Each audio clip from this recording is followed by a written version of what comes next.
If you believe that honesty in marriage means telling the truth before it is too late, hit that like button right now and subscribe to this channel, because what happened on the stage of Family Feud one Thursday afternoon in Charlotte, North Carolina, is the kind of moment that makes you examine everything you think you know about what it means to truly love someone.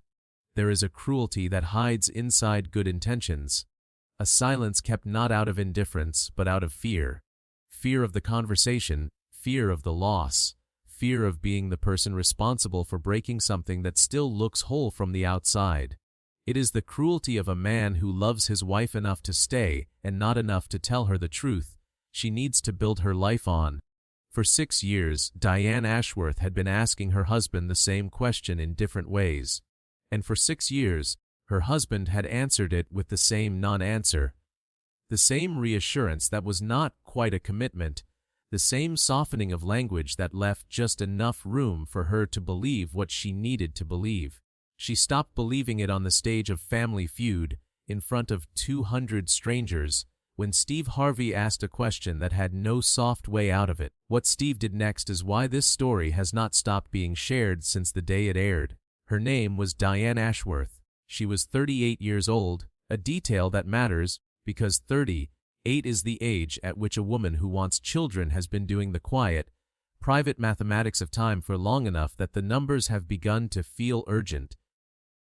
She was a pediatric occupational therapist in Charlotte, North Carolina, a woman who spent her days helping children develop the motor skills, sensory processing, and cognitive tools they needed to navigate a world that did not always accommodate them easily.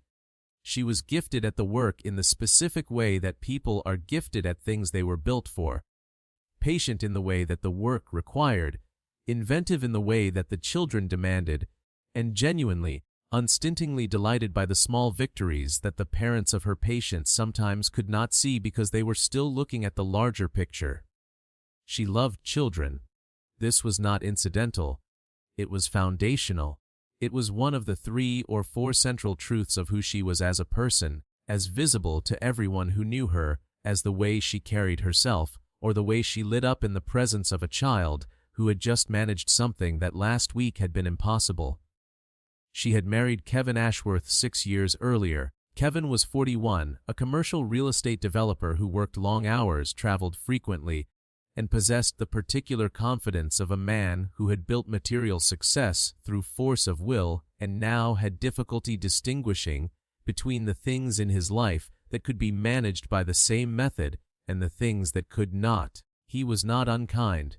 He was, in the way of people who achieve a great deal in professional life, somewhat less practiced at sitting with uncertainty in his personal one. Before their wedding, Diane had raised the subject of children. Kevin had said he was open to it, that he wanted to wait until they were more settled, that timing was important and they had time. She had accepted this. In the first year of marriage, she had raised it again. He had said the same things with slight variations. In the 3rd year, she had been more direct. She had said that she wanted children, that this was not a negotiable preference but a need, and that she needed to know whether they were aligned. Kevin had said that he understood, that he intended to be ready soon, that he loved her and wanted their life together to include what she wanted it to include. He had never once said, directly and without qualification, "Yes, I want children with you." She had noticed the absence of that sentence. She had chosen, repeatedly, to interpret the words around it as its equivalent. She had done this because she loved him, and because she was 38, and because the alternative, accepting that the man she had built her adult life beside might not want the thing that was most essential to her, was a door she had been standing in front of for 6 years, without finding the courage to open all the way. The Family Feud application had been submitted by Kevin's sister, Rochelle, who adored Diane and had watched the 6-year conversation with the particular helplessness of someone who cares for both people in an impossible situation. She had submitted it thinking it would be a good afternoon for the family. She had not anticipated that the afternoon would become something else entirely. The 5th team member was Diane's brother, a 35-year-old high school history teacher named Marcus, who had also watched 6 years of this conversation and who had, more than once, told Diane privately what he thought she already knew but was not ready to say. The Ashworth family arrived at the studio with the surface energy of a group ready to enjoy themselves. Kevin was in good form, focused and competitive in the pre-show warm-up, the kind of player who treats every game as a game worth winning. Diane was warm and engaged, moving through the environment with the ease of a woman who spent her professional life adapting quickly to new rooms and new people. Rochelle and Marcus orbited them, both in the way of siblings who love the people they are watching and are paying closer attention than the cameras realize. The main game was well played and genuinely entertaining. Kevin's competitiveness served the family well on the buzzer questions. Diane's answers were precise and often the ones that opened up point runs. They had the rhythm of a team that knew each other well, anticipating, completing, building on each other's momentum with the fluency of 6 years of daily proximity. The trouble arrived during Steve Harvey's between-round conversation, in the unhurried and apparently casual way that trouble often arrives on that stage, wearing the costume of entertainment until it isn't anymore. Steve had been talking to the couple about their dynamic. Who was more competitive? Who was the strategist? The kind of light marital sparring that audiences enjoy and contestants generally navigate with practiced ease. Kevin had been generous in his responses, giving Diane credit in the public way that husbands often do when there is a gap between the public generosity and the private record. Steve turned to Diane. 6 years of marriage, he said. What is the thing about this man that still surprises you? Diane paused. It was a brief pause, barely noticeable, but it was the pause of a woman who had been given a question with 2 possible answers and was deciding, in real time, which one to give. He still surprises me with how well he can say almost exactly what I need to hear, she said, without quite saying it. The audience laughed. It read as a joke about a husband who was charming but evasive, the recognizable shorthand of marital comedy.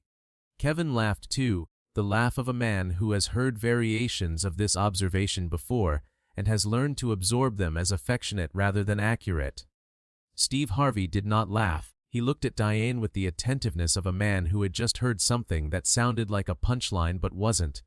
What does that mean, exactly? He asked. Another pause, longer this time. It means, Diane said, and her voice had shifted into a register that was no longer performing anything, that I have been asking my husband for 6 years whether he wants to have children with me. And for 6 years he has told me everything except yes or no. The room went quiet in the way it goes quiet when something private becomes public so suddenly that the audience has not had time to prepare for the intimacy of it. Kevin had stopped laughing. Marcus, from the edge of the family group, had his arms folded and his eyes on Kevin with an expression that suggested this was not news to him. Rochelle was looking at her brother with an expression that was equal parts love and long accumulated worry. Steve Harvey looked at Kevin Ashworth with the full, unhurried attention of a man who had no intention of moving past what had just been said. Is that true? He asked. Kevin was quiet for a moment. He was a man who was accustomed to controlling the narrative of his professional life with precision, and he was encountering the specific disorientation of a man who has just lost that control in a context he did not anticipate. It's complicated, he said. The audience exhaled collectively, the sound of 200 people recognizing simultaneously that "it's complicated" was not the answer that the woman standing next to him deserved. Steve Harvey took one step forward. Let me ask you something simpler then, he said. Do you want children? The silence that followed was the longest silence of the afternoon. It was also the most honest thing Kevin Ashworth had communicated in 6 years. Steve Harvey let the silence exist for its full length. He did not fill it with a joke or a redirect or the easy generosity of a host who wants everyone to feel comfortable. He understood, with the instinct of a man who had made his own serious mistakes in matters of love and had spoken publicly about them, that some silences need to be witnessed rather than rescued. Kevin Ashworth looked at his wife. Diane was looking back at him with an expression that was not anger and was not grief and was not accusation. It was something more difficult than any of those. It was clarity, The expression of a woman who has just watched the last 6 years of strategic ambiguity resolve into a single unambiguous moment and who is now very quietly accounting for what that means. No, Kevin said. The word came out without cushioning, without the architectural framework of qualifications he had built around every previous version of this conversation. Just the word, direct and irretrievable. He said it looking at Diane. I have known for a long time that I don't want children, he continued, in the voice of a man who had just set down something very heavy and was not entirely sure what to do with his hands. I convinced myself that I would get there, that what you wanted would become what I wanted if I gave it enough time, and I told myself that as long as I hadn't said no, I hadn't closed the door, and there was still time for me to change. He stopped. But that's not true. And I have let you spend 6 years believing something I knew was not certain, because I did not want to be the reason you had to make a different choice. Diane did not respond immediately. The composure she maintained in that moment was the composure of a woman whose professional training had given her a deep familiarity with the experience of receiving difficult information and staying present in it rather than retreating from it. She was doing that now visibly in real time. Steve Harvey turned to Kevin. I want you to understand something, Steve said. This woman is 38 years old. She has spent 6 years of the years that matter most to a woman who wants to be a mother. Waiting. Not because she wasn't asking, she was asking, but because every time she asked, you gave her an answer that let her keep waiting. His voice was level and without cruelty, but it was not gentle in the way that avoids the truth. You did not do that to protect her. You did that to protect yourself from the conversation you did not want to have, and the cost of that is 6 years of her life. Kevin received it. He did not argue with it. That, in itself, was significant. You owe her an apology, Steve said. Not for not wanting children. You cannot apologize for what you feel, and I would not ask you to. But for 6 years of a conversation that was designed to keep her hoping rather than deciding, that is what you owe her. Kevin turned fully to Diane. I am sorry, he said. I am sorry for every version of soon and when we're ready, and I'm working on it. That was not the truth. You asked me a direct question for 6 years, and you deserved a direct answer for 6 years, and I did not give it to you because I was afraid of what giving it would cost me. He paused. I did not think about what the absence of it was costing you. I should have. That is the thing I am most sorry for. Diane looked at her husband for a long moment. When she spoke, her voice was steady in the way of a person who has been practicing steadiness for a very long time. Thank you for finally saying it, she said. I needed to hear the actual answer. Even this one. Steve Harvey faced the cameras. There is a kind of dishonesty in marriage that does not look like lying, he said. It looks like avoiding. It looks like softening. It looks like giving someone just enough of the truth that they can keep building their hopes on it without you ever having to watch those hopes be disappointed. He paused. That is not kindness. That is the management of your own discomfort at the expense of someone else's life, and the people who do it usually love the person they are doing it to. That is the hardest part. He looked at the audience directly. If there is a conversation you have been having without having it, this is your reminder to have it. Fully, honestly, before the years that matter most are behind the person waiting for your answer. The Ashworth family did not complete the game that afternoon. There was a brief discussion between the production team and the family during which it became clear that what had happened on stage had created a set of circumstances that none of the standard procedures adequately addressed. The producers handled it with care. The family was offered time and privacy, and they took it. What happened between Diane and Kevin Ashworth in the weeks that followed is, appropriately, not a matter of public record in any comprehensive sense. Diane gave one interview approximately 4 months after the episode aired. She was precise and measured, as she always was, and she said what she chose to say without editorializing around it. She and Kevin had separated. Not with bitterness, she was clear about that. Not with the particular hostility that sometimes follows a public airing of private pain. They had separated with the specific, sorrowful clarity of two people who had finally arrived at the honest version of a conversation they had been having for 6 years, and who had discovered, in the honesty of it, that the honest version did not leave room for the marriage they had built. Kevin is not a villain in this story, Diane said in the interview. He is a man who was afraid of a conversation, and who let that fear cost both of us something we cannot get back. I am not interested in making him a villain. I am interested in what I do next. She paused. I am 38 years old, and I know what I want. That is not nothing. That is, in fact, almost everything. She was, by all subsequent accounts, doing exactly what she said she would do. She had begun the process of exploring single parenthood through adoption, a path that had its own timeline and its own uncertainties, and that she was pursuing with the same patient, inventive determination she brought to every child who came into her care professionally. The response to the episode was significant, and shaped predominantly by women in their late 30s and early 40s who recognized, in Diane's 6-year experience, a version of their own. The specific detail that resonated most was not the revelation on stage, but the language Steve Harvey had used for what Kevin had done, giving someone just enough of the truth to keep building their hopes on it. That phrase circulated widely in relationship and women's wellness communities, cited repeatedly as an articulation of something that had previously been felt but not adequately named. Relationship therapists and marriage counselors noted publicly that the episode had generated more client inquiries about what they called fertility timeline conversations than any single media event in recent memory. Several practitioners wrote about the clinical implications of prolonged ambiguity in partnerships where one person has a clear reproductive timeline and the other does not.